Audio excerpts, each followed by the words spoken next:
There's a sense of urgency and suspense that you feel as you know that the end is getting close. Whether you're watching a football game and you're just right on that line of which team is going to win, whether it's your team, or whether you're a president watching your special forces close in on the tunnel where Abu Bakr al-Baghdadi is waiting just to see what's going to happen.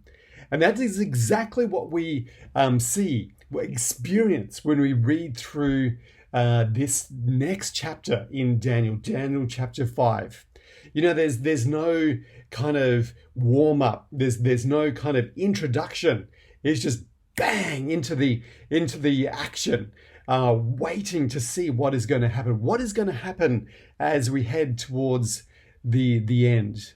But at the same time, just as we have this kind of urgency and suspense, there's also another contrast, and that is that there's a severe state of denial.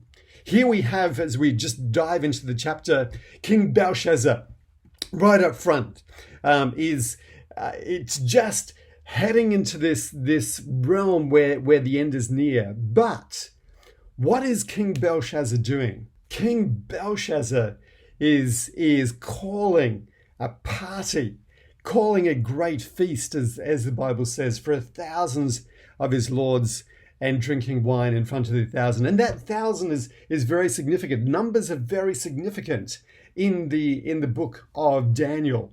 The number 4, the other numbers that we find in this book, and 1,000 is really significant. The number 10, as you may remember back in Daniel chapter 1 as well. The 1,000 represents this concept that King Belshazzar is telling his whole political realm, let's party, let's celebrate, let's just enjoy ourselves in the face of what's coming next. 1,000. Just imagine if you're a part of a party of 1,000. That's a huge party, and these weren't just ordinary people. These were lords. These were the political leaders of that time. Belshazzar is calling his empire to party in the face of the end. And it's very interesting, the significance of what happens at this party. First of all, it tells us that Belshazzar, when he tasted the wine, or another way of interpreting that is when he was influenced by wine. Alcohol was influencing the way he thought. But it wasn't just alcohol. Belshazzar chose to drink that alcohol. He chose to be influenced by it. And what he did is he then commanded that the vessels of gold, the cups, the vases, the dishes, the golden vessels that Nebuchadnezzar, his predecessor, had taken from the temple in Jerusalem, the house of God in Jerusalem, and brought and placed in Babylon. Why was that significant? Well, of course, Nebuchadnezzar did that to signify that he was the one in control. He was the one who had conquered the land of Israel. He brought those golden vessels. And why did Belshazzar want to drink from them? He wanted to say, I'm going one step further than Nebuchadnezzar. I'm going one step further. I'm not just taking these as significant that Nebuchadnezzar has conquered the land of Israel. He is saying that I'm going to drink from them. I'm going to mock them. I'm going to completely trash these significant sacred items. These sacred items. Belshazzar wanted to run roughshod over what God had set up as sacred and significant back in the land of Israel. But not only that, it says that the king and his lords, his wives and his concubines might drink out of them. Now, of course, for us, we recognize kings. They have lords, they have wives, they have concubines. There's nothing that seems significant about this until you stop and think about that period of time. This was Middle Eastern. This was the time of where men and women would actually eat in separate quarters. Think of the story of Esther, soon to follow after this. When Ahasuerus, Xerxes had a feast for his lords, it was the men who were eating together. Where was Vashti? She was having her own party.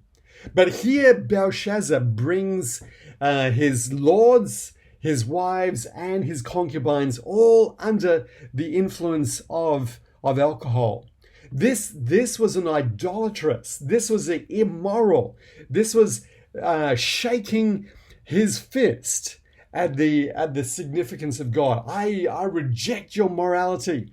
I put asunder the things that you see as sacred, which is important, significant. It was this mixing, blending of what God had said. No, these things are separate. These things need to be taken as significant. And so what happened was this, is that in the face of this incredible feasting, this denial, this arrogance, this defiance, what we have is the story goes on with this immediacy, this sense of urgency. Suddenly there's this disembodied hand appearing and writing up on the wall. Now, of course, being under influence of alcohol, being under with all of the partying, the frivolity, the jokes, the lack of inhibitions that would have occurred, you might imagine that in the dark place they would never notice this hand writing up on the wall. But the Bible says it was very clear. It says that opposite the lampstand, right in the spotlight, there's this disembodied hand that starts writing up. It has this sort of connotations of Shakespeare, sort of Macbeth or Hamlet, or Dickens kind of this eerie, this disembodied kind of writing that occurs, and in the midst of this party, the music stops, the frivolity stops, and suddenly the king is frightened. He's alarmed. Why? Because he was trying to be defiant in the face of what he, deep down in his heart, knew was judgment was coming. He knew it. And so this disembodied hand writing these letters up on the wall was his greatest fear. It was his greatest concern. This is what he did not want to happen. And it's just amazing how the Bible describes it. His color changed. He became white as a sheet. And anxious thoughts just raced through his head. What does it mean? His limbs gave way. His knees knocked together. He was a blubbering mess. And of course, he wanted to know, what do these mean? And so he starts yelling and screaming, "Come!" to his wise men, to the enchanters, the Chaldeans. "Come, tell me what it means." It reminds us of Nebuchadnezzar in Daniel chapter 2, calling for his wise men, wanting to know what it means. But there's a sense of urgency. There's no kind of build up in this story that happens here. It's just straight into the reward. Whoever reads this writing and shows me this interpretation shall be clothed with purple and have a chain of gold around his neck, shall be the third ruler in the kingdom. But, like previous stories, the wise men of Babylon cannot interpret what is happening in this writing up on the wall. And for us, the scholars who understand what was happening, scholars can point to the fact that this was an incredibly difficult riddle to solve, exactly like what we have in Daniel chapter 2. Daniel chapter 2, we have the wise men trying to interpret a dream they don't know anything about. And in the same way here, it's a challenging riddle. These are letters, but not just any letters. It's consonants without the vowels. It's just a string of consonants. And they have to try and solve this riddle. What does it mean? They need to try and put the vowels in. They need to try and work out what it means. And for those of them who could kind of see where it was going, it sounds strange, because what it sounds like, it's weights from the marketplace. It's like these fishmongers or these vegetable sellers yelling out these weights of fish and trying to get people to buy it. And they go, what does it mean? You know, here we are in the palace, we're in the great feast. It sounds like we're in a marketplace selling something off. Something is going to be sold. You know, in this feast, there were two people who were not invited to that feast. Very interesting. The queen mother, the wife of Nebuchadnezzar, person respected in the whole empire, she wasn't there. And it's good reason. I mean, would you invite your mother when you were a teenager? Would you invite your mother to the party? Of course you wouldn't, because you want to have teenagers want to have that freedom. And of course, Belshazzar was not a teenager, but he did not want to have the responsible eye of the queen mother there. And there's another person that wasn't there as well, and that was Daniel. Daniel has not been heard of for quite a while.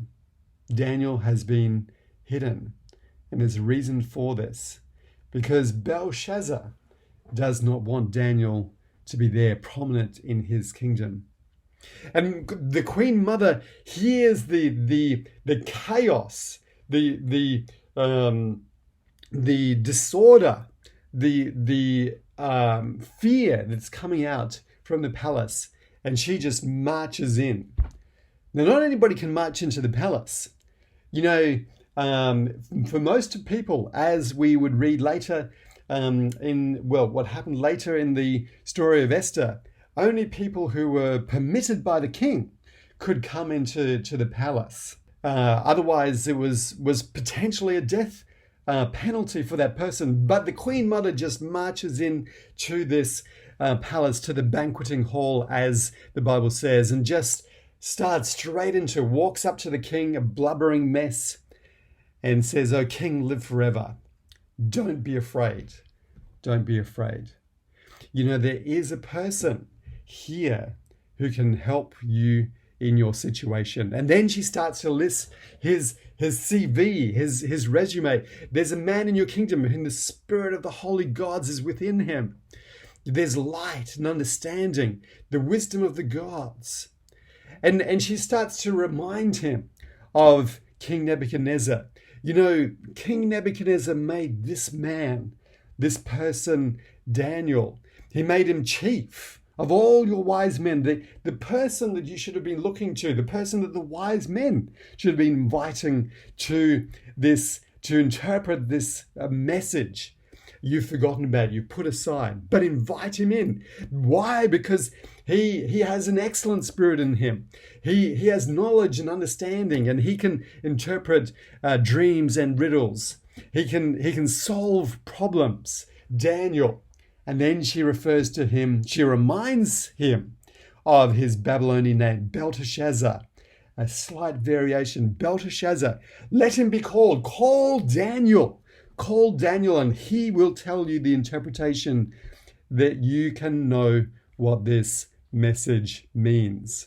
And then the Bible says, and then Daniel was brought in before the king. Belteshazzar standing face to face with Belshazzar. You know, it was an incredible meeting, because Belshazzar did not want to meet Belteshazzar. He did not want him to be there. He'd specifically not sent him the invitation. And there's a significant contrast between Belteshazzar and Belshazzar. Remember that when Belteshazzar, when Daniel was brought to Babylon, what did he do? He was brought into the palace and was offered meat, food offered to idols. He was offered wine from the king's table, and yet he refused, so that he could have a clear mind to understand the mysteries and the message of God for his time. And yet Belshazzar here, straight off, the first time we kind of meet him in this story, is in the palace inviting 1,000 people to drink with him, to be influenced by wine. Daniel led his 4 friends not to be influenced by wine and by meat offered to the idols. He was the person that led people to understand the message that God had from him, whereas Belshazzar was leading 1,000 people to mock the God of heaven, to drink to the gods of gold, silver, bronze, iron, wood, and stone. Daniel was the person who could understand what that meant in the image. You know, Daniel was a person of understanding who had a relationship with God. Belshazzar mocked God. Here was two men who contrasted spiritually, standing face to face in front of each other. You know, it's interesting that you might wonder, you know, Queen Mother had to tell Belshazzar all about this man, Daniel, that he had the spirit of the holy gods, that he had understanding, that he could solve problems and riddles. And you might be thinking to yourself, well, perhaps Belshazzar never heard of him. Perhaps he'd forgotten, or he was kind of, you know, locked away in a small corner of the kingdom and didn't know about this Daniel. But right at the beginning, Belshazzar said, "You are that Daniel, one of the exiles of Judah, whom the king my father brought from Judah." How did Belshazzar know where Daniel had come from? How did he know? Because he did know about Daniel. He knew the story. He knew the story about what had happened with Daniel.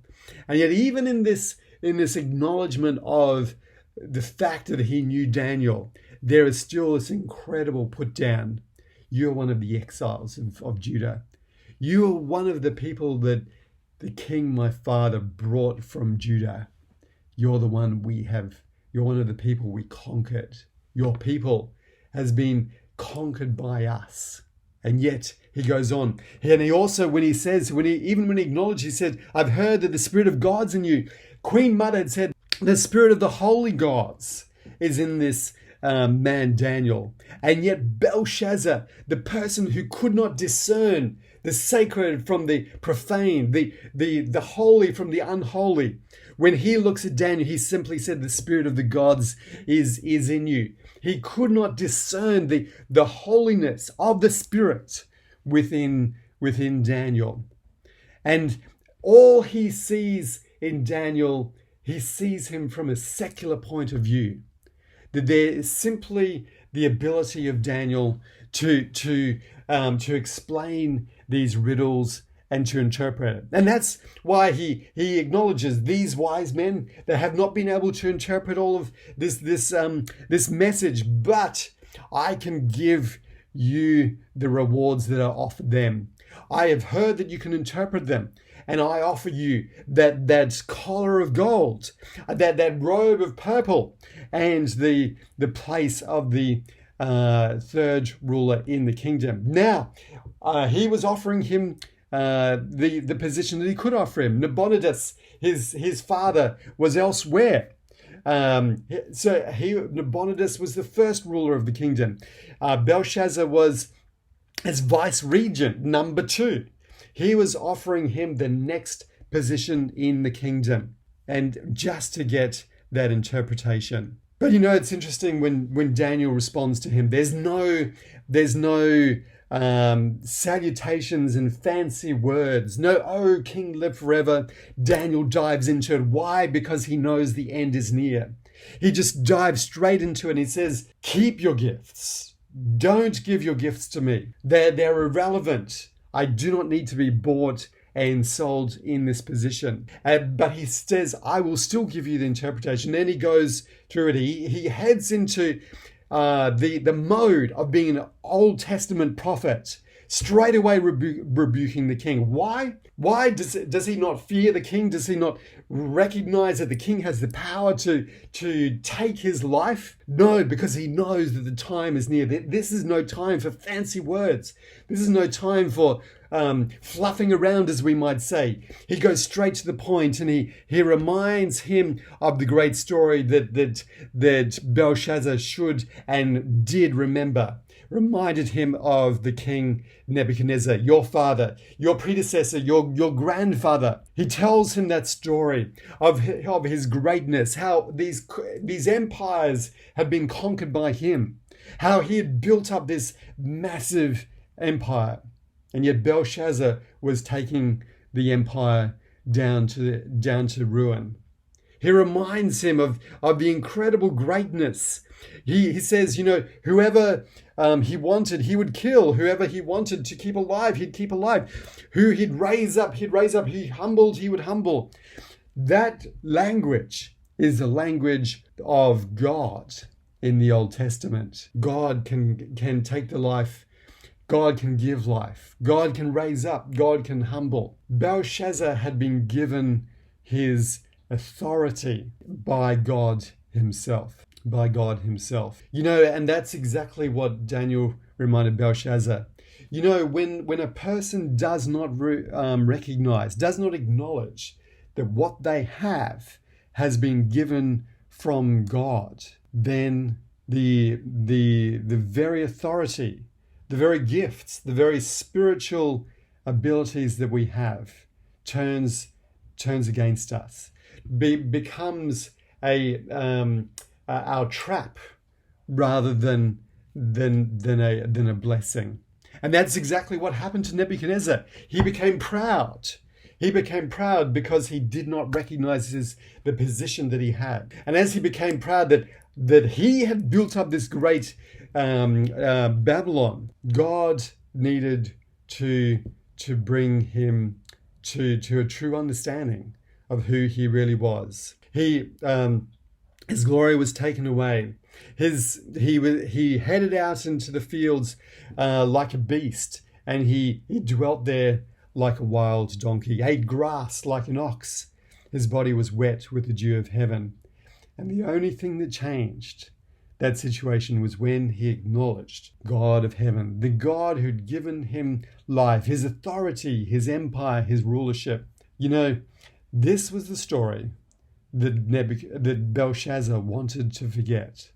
This was the story that Belshazzar was saying, no, the humility of my grandfather, this will not happen to me. I defy the God of heaven who humbled my grandfather. This legendary story. And he was calling his empire, let's challenge God. Let's defy God. It's amazing when Daniel talks about what Belshazzar has done, the party that he has called, the lords, the wives, the concubines, the way that they praise the gods. He does a fascinating reversal. You praise the gods of silver and gold. That's not the right order. It should be gold, silver, bronze, iron, wood and stone. Daniel knew it. Belshazzar knew it as well. Daniel switched the metals. Why? He was saying to him, the Medes and the Persians have now risen to the top. Your empire is falling, is coming down through the ranks.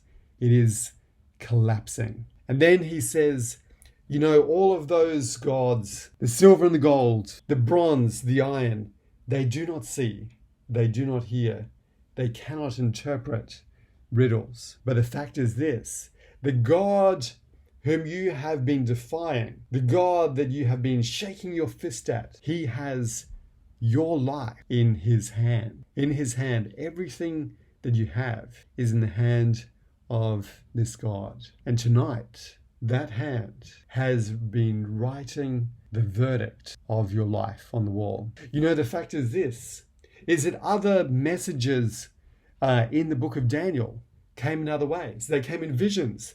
They came in direct messages from God. But the message tonight for Belshazzar was written by the hand of God on the wall. Putting it in writing, it is final. It is final. And then, as Daniel had promised, he said, without any concern, without any difficulty, Daniel interpreted the message. Incredible message. He said, mene tekel parsin, mene tekel parsin. And this, to the lords, to the king, this was the cries of the people in the marketplace. It was like a fishmonger at the end of the day saying, for sale, They're 25% off the fish before we go down, 25% off. I need to sell it. And then just a little while later, it's 50% off, 50% off. These fish must go, 90% off. As the king and the lords heard this, it was a message of, our empire is for sale. Everything is going to be liquidated. Everything that we have held in great esteem, value, is now on sale. The Babylonians had this terrible feeling, this is going on sale. And of course, the interpretation for Belshazzar was this: God has numbered the days of your kingdom and is bringing it to end.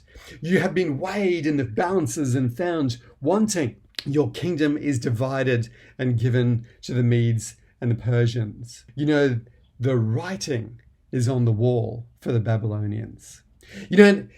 It's incredible in the Bible. Immediately, Belshazzar gives the command and Daniel has the rewards. Purple, garment of purple, a collar of gold, and he's given the third position in the kingdom. Not much value anymore, if you ask me.